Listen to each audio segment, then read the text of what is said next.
E, por exemplo, uma das coisas que agora que eu acabei meu livro de câncer, eu vou começar a escrever um livro sobre diabetes. E no final das contas, uma das coisas que as pessoas não sabem é que, por exemplo, a famosa metformina, o Glifage, um remédio hipoglicemiante, que é visto até com vários benefícios pela ciência, por reduzir a glicemia, etc., tem efeitos colaterais e, por exemplo, uma das levas recentes nos Estados Unidos foi removida, né, foi tirada, fizeram recall, como é chamado, né, a rechamada para tirar do mercado, porque estava com uma substância cancerígena. Então, não é só tomar um remédio que as pessoas não entendem. E as substâncias que podem estar ali a mais, né, que podem causar um problema, a dosagem do remédio, várias coisas que às vezes podem sair de controle pela indústria farmacêutica. E uma das coisas mais legais da natureza é que quando você consome banana, você sabe que tem banana dentro. Sim. Entende? Quando você sabe que você pratica atividade física e dorme cedo, você sabe que o organismo funciona de uma certa maneira fixa, firme.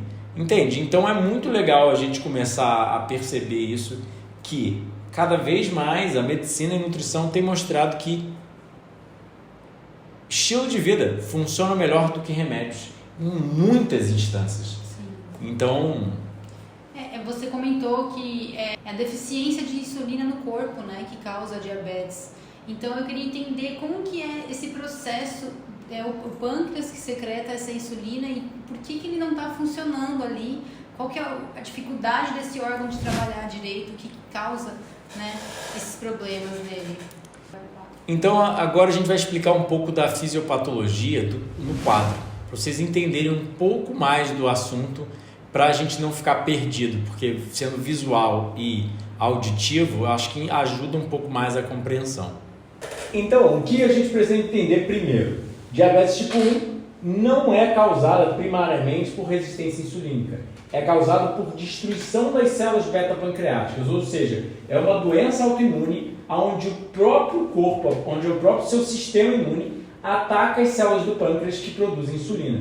Isso geralmente acontece na infância, por isso a gente chamava de juvenile onset, que ocorre na infância, e tem muita correlação a nível científico com o consumo de leite de vaca. Ou seja, quanto menos a criança é amamentada no peito da mãe e quanto mais cedo é introduzido o leite de vaca, mais propensão a isso e provavelmente ocorre o que a gente chama de mimetismo molecular. Eu sugiro você assistir aqui no card o vídeo do outro canal, onde eu mostro a questão das doenças autoimunes e a gente fala um pouco sobre esse mimetismo molecular, que as proteínas animais são muito similares à nossa e o corpo confunde e acaba se atacando. Qual que é a diferença da diabetes tipo 1 e a diabetes tipo 2? Então, aí que entra a coisa. Aqui ocorre a destruição das células beta-pancreáticas, então o corpo não produz insulina direito. Ou seja, ele pode ter destruição total ou parcial. Mas por isso que a gente chama o diabético tipo 1 de insulino-dependente. Porque ele tem uma dependência de injeção de insulina. Se ele não injetar insulina, ou seja, se ele não usar um hormônio exógeno, ele não tem como botar esse açúcar para dentro da célula e ele vai acabar morrendo. Ele pode até levar a um coma e morte por causa da falta de insulina. Então ele precisa carregar a insulina dele para o resto da vida e ficar se injetando, ficar medindo a glicemia, é realmente desgastante a condição, né? E no caso do diabético tipo 2, mas eu botei até aqui resistência insulínica, porque isso que as pessoas não entendem. O diabético tipo 1 ele só tem que injetar insulina. Não. Como a gente sabe, tem um frugívoro tipo 1, o Rob Barbaro, que na verdade ele reduziu drasticamente a necessidade por insulina exógena, ou seja, insulina injetada dele, quando ele adotou uma dieta frugívora. Por causa de melhorias na sensibilidade à insulina, o que a gente chama de a tolerância à glicose. Então a gente já vai falar sobre isso. E no tipo 2, era a verdade, principalmente a resistência insulínica, ou seja, as células do pâncreas, as células beta, funcionam direito. Só que o pâncreas começa a ficar cada vez mais produzindo mais insulina, ou seja, ele produz o dobro, o triplo, o quádruplo de insulina para fazer a mesma ação do que uma pessoa que não tem resistência insulínica.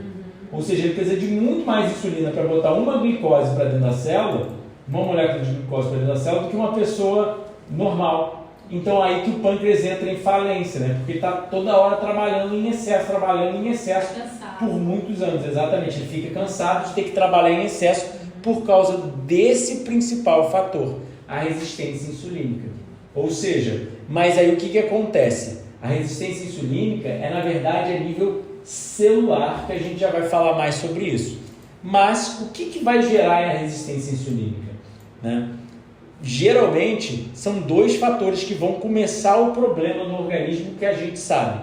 Mas o que as pessoas não entendem, e que agora está ficando cada vez mais frequente a nível científico, é o que a gente chama de lipotoxicidade, ou seja, toxinas do lipídio, da gordura.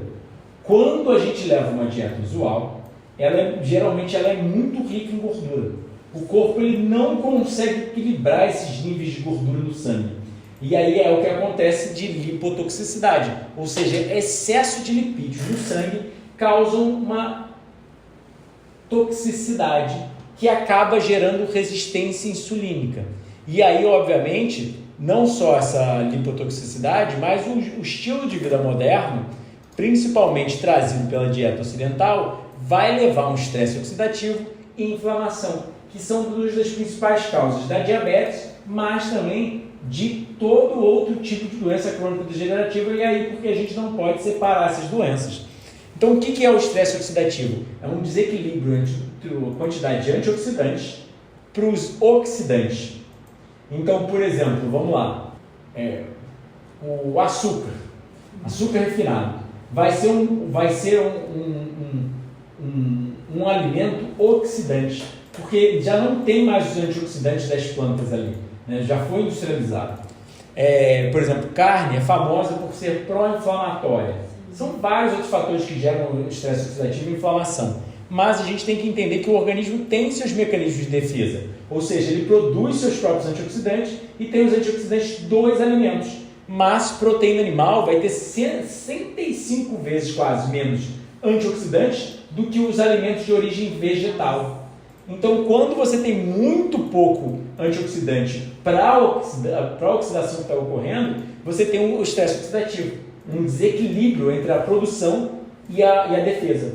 Você tem muito mais geração de toxinas do que da defesa. Sim. Similar a isso. Tá? Mas a gente tem que entender que isso aqui é algo natural, fisiológico. Ele estressa mais o corpo, deixa o corpo mais estressado do que realmente fazer produzir. Mas você tem que entender que isso aqui é fisiológico. A própria mitocôndria, a própria funcionar já gera oxidação. Ou seja, até nós mesmos fugirmos, vivendo o estilo de vida mais saudável que existe, a gente tem oxidação.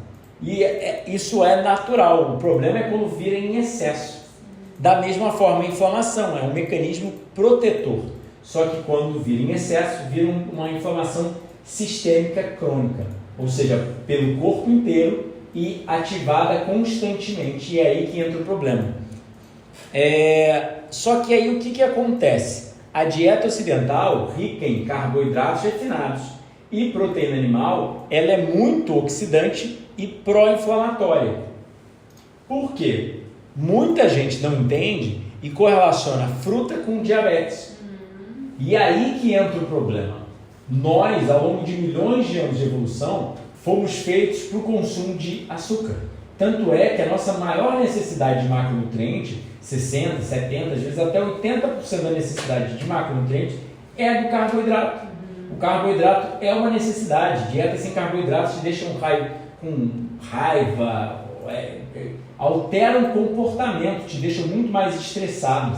Tanto é, qualquer fisiculturista que já excluiu o carboidrato para subir no palco e ficar bem rasgado, eles relatam que fica fora do comum assim, o estresse. E as pesquisas mostram também que dietas vegetarianas, ricas em carboidrato, melhoram o humor, né, o comportamento da pessoa. Então, o que acontece? A gente tem que entender que quando a gente refina o carboidrato, a gente vai causar um pico glicêmico. Ou seja, o carboidrato, na natureza, ele sempre vem com a fibra. Ele nunca vem sem a fibra. E aí, o que a gente fez? A gente começou a industrializar todos os carboidratos.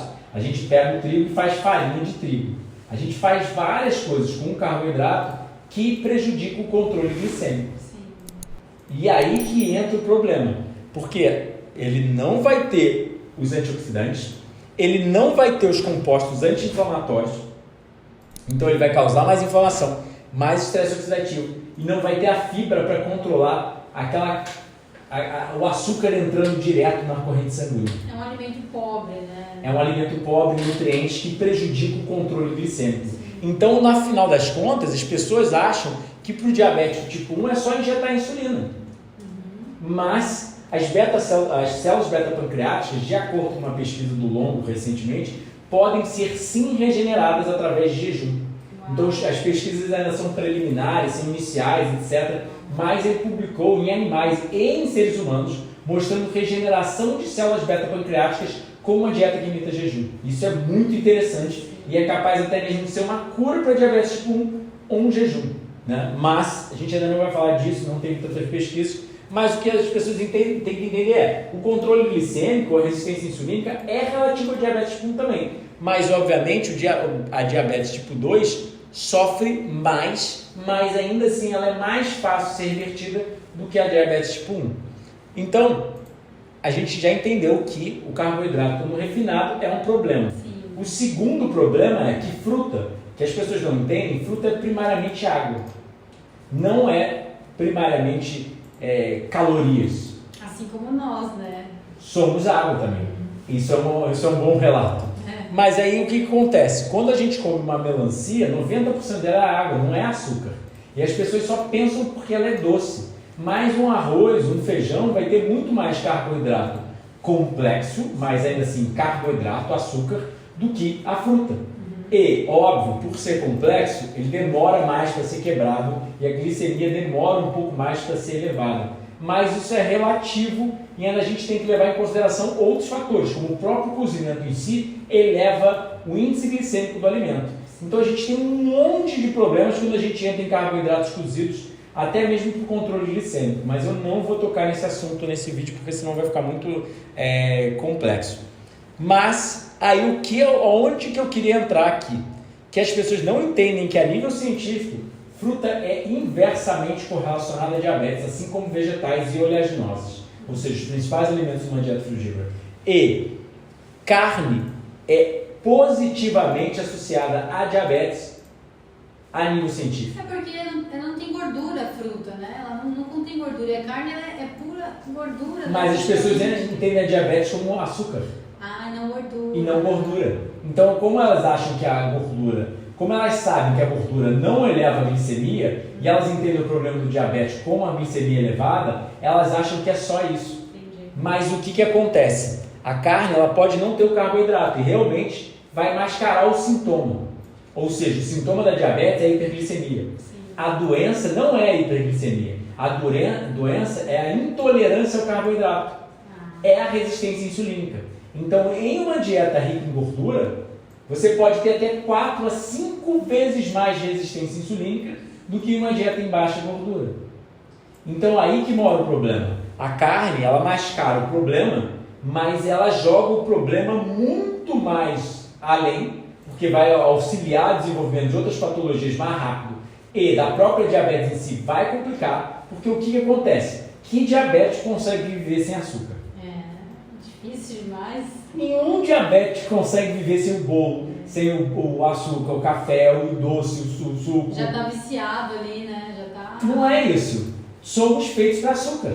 Quando você tenta privar o ser humano de açúcar, ele vai dar para trás. Ninguém consegue se manter nessas dietas low carb sem açúcar. Até as receitas low carb botam açúcar. Entende? As receitas low carb eles acham alguma forma de botar um mel ali dentro, falando, não, é de origem animal, não tem problema. E eu conheço um monte de gente que leva low carb e ataca açúcar. E a própria fruta já contém, né, a frutose e todos os benefícios que a gente precisa, talvez a fibra, né, a água, né, tudo que compõe as nossas células, nosso corpo, né.